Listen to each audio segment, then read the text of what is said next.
Good morning. তো এই তো পরের দিন সকালবেলা গোপালকে বাল্যভোগ দেওয়া হয়েছে। এখানে ভোগের রান্না হবে, তো এখানে সমস্ত বাজার করে নিয়ে আসছি। তো তোমরা কন্টিনিউ ভিডিওটা দেখতে থাকো। এই যে আমার গোপোষণার ভোগের থালা রেডি হয়ে গেছে, এখন ভোগ লাগাবো গোপুকে। আর এগুলি তো কালকেই বানিয়েছি।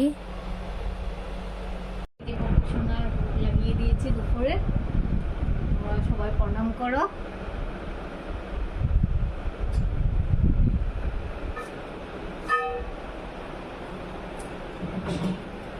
ऐसे नहीं की हम ये ऐसे नहीं देखता।